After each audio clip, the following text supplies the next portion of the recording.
Howdy folks, welcome back to my YouTube channel. I am your host, The Mighty Bjorn, and today for you I have a mighty game review of Need for Speed Payback. This is actually the first modern Need for Speed game I have played. This is literally the first Need for Speed game I have played since Need for Speed Carbon in 2006. Yes, boys, it's been a long time. But essentially, I got back into Need for Speed Carbon recently playing the Need for Speed Carbon Redux, and essentially I decided, you know what, let's stack this up to some modern Need for Speed games.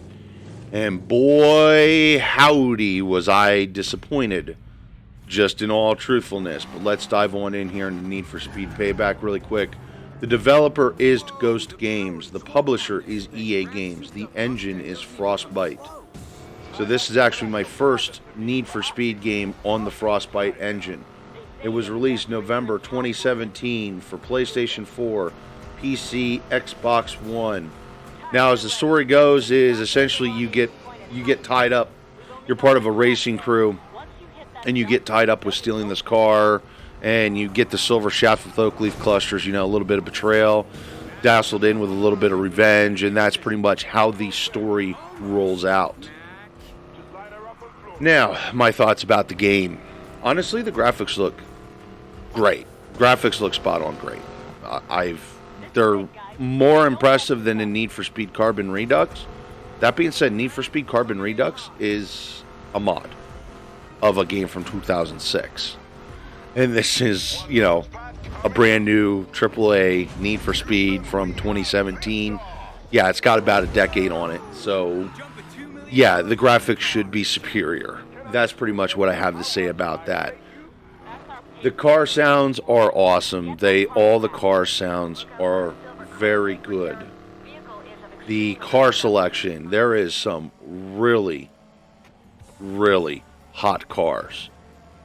The car selection is just great. That's the only way I can put it. I mean, they got the Nissan Skyline, they got the Mitsubishi Evo, Mustang GT, and it just keeps going on and on from there.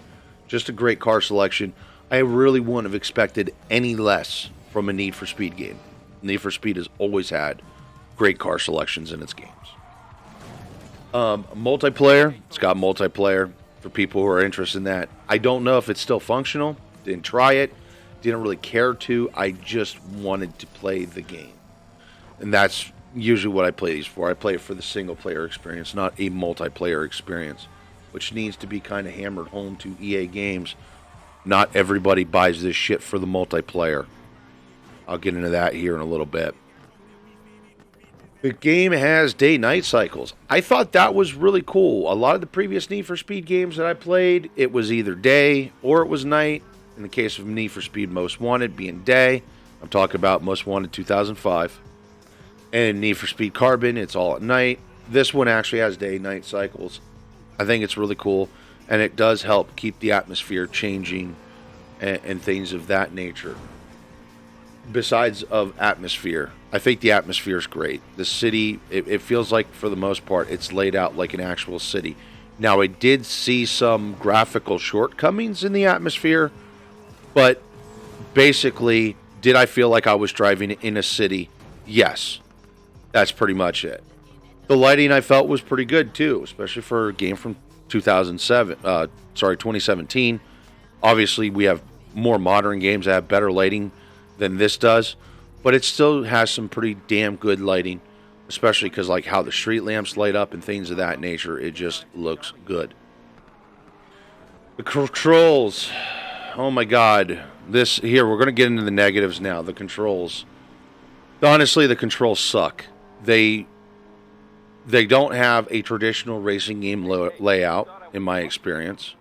Yeah, you can't rebind them. You can rebind them for keyboard, but you can't rebind your controller if you're using a controller pad. Here's the thing about that.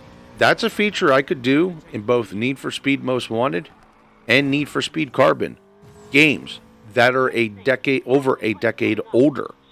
I could rebind my controller layout. In this, I can't. There's two different options for the controller layout, and changed my mind, pretty much. Honestly, I was kind of taken back by the fact that this is a driving game, and the driving felt mediocre. EA Games, Ghost Games, you had one job and you failed. You donkey! The music is crap. I literally listened to the music for this game for about an hour and a half, 2 hours, and I'd shut the music off. I really quickly got tired listening to the music of this game. Really quick. There was no headbangers here like that you had on Need for Speed Carbon or Need for Speed Underground 2 or Need for Speed Wanted, which Need for Speed Wanted still has the best Need for Speed soundtrack ever. Changed my mind. Moving on. I have no idea why, too, but my car keeps pulling to the left. Yeah, I have no idea why. I tried a bunch of different things, control recalibrations, rebinding different things, checking files. There was a long list of stuff to do, unplugging my controller, plugging it back in, unplugging my controller, removing drivers, reinstalling drivers, trying different controls. There's a whole arm-long list of stuff I did, and my car still would steer to the left. I got to say fuck you to that one. And here's the thing about it, is I went reading on the forums for different solutions, and this is a constant problem, it seems like, since the Need for Speed reboot in 2015. So when it comes to modern Need for Speed games, this has been a regular issue that's been a spread across every game. And unfortunately, if you had that issue with previous Need for Speed titles, definitely do not waste your time or money on Need for Speed Payback, because it is no problem, or it is still a problem. Sorry. It still has not been addressed. So it's still a problem, folks. I didn't have quick race option. I have no idea why. Now, admittedly speaking, I did not finish my playthrough, which I'll get into why here in a little bit. So I don't know if the quick race option, doing like a single player AI races, is something you have to like beat the game first to get, which I'm going to be honest with you folks. If that is the case, that is absolutely trash. I don't care. Changed my mind. The characters. Oh boy, the characters. Oh God. They are so fucking cringe. They really are cringe. I could have done without the characters. Most of the characters are just cringe. It's just horrible sitting there, like, listening to these people talk back and forth and everything else. You're actually, by the way, you're playing as, like, 3 different drivers. I remember one of them is Tyler, and he just looks like a greasy nerd boy who's never been bare naked with a girl. Kind of sounds like one, too, to be honest. So I couldn't handle the characters, just to be honest. Oh, and then, of course, his boss is just a douchebag, like... He's trying really hard to be a douchebag in every level. The story itself feels like B-rate Fast and Furious rating. I really don't have a problem with that. The story overall I felt was okay. It works in the context of Need for Speed. But I'm going to be honest here with you. Here you go. Here's the thing about it. I didn't buy this for the multiplayer. I bought it for the single-player experience. I wanted a really good arcadey racing game, and the writing didn't have to be great because the racing did, and that's just how it is. The racing needed to be good, but the racing, in my opinion, was, like I said, mediocre. So what's my final opinion about this game? Well, I'm going to be honest with you here, folks. I couldn't do a full review on this game because I couldn't tolerate my car continuously turning to the left at random intervals. It wasn't a constant. It was a random interval thing. The game itself is for $30 and requires Origin, which I already have Origin. That's not a big deal.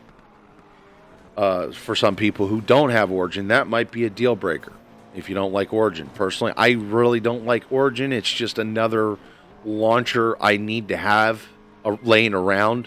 It doesn't get used very often, but I do have Star Wars Squadrons. I do have Star Wars Battlefront 2 and all that stuff. So, yeah, I have Origin. It kind of sucks that it requires Origin. There's also a series of DLCs, which they literally get all the DLC stuff is $15 total because there's one pack that you can get the DLC cars. And there's another DLC for shortcuts. Why is there a DLC for shortcuts? I mean, that is some fucking greasy Randy Pitchford shit right there. I don't care who you are. So good job, EA Games, for making shortcuts in a racing game, an arcade racing game. It's always had shortcuts. A DLC. What? Either ways, overall, that being said, it was an overall frustrating experience. There is nothing to see here. This is literally a disappointment in my behalf of Need for Speed games. When I fired this up, I was actually excited because it was like, oh, first Need for Speed game in a decade. This is going to be great. This is going to be way better than anything Need for Speed Carbon can do or any of the other previous entries could do. Because, hey, it's been 10 years. They can develop it, spit and polish it. And yeah, don't get me wrong. There's areas that I can see that has definitely improved. Mostly because our hardware in PCs has improved. So that's a natural progression. But actually being a good racing game, I'm sorry, this falls flat on its face. This sucks. Don't buy it. Anyway, folks, that is my review of Need for Speed Payback. Hopefully you all enjoyed it. Thank you very much for tuning in. And as a quick, by the way, note, I am setting up to do a review also on Need for Speed Heat. And that review is actually going to be looking completely different than this one. So you're definitely going to want to subscribe to catch that. But anyway, folks, thank you very much for tuning in. Hopefully you all enjoyed it and have yourself a wonderful day.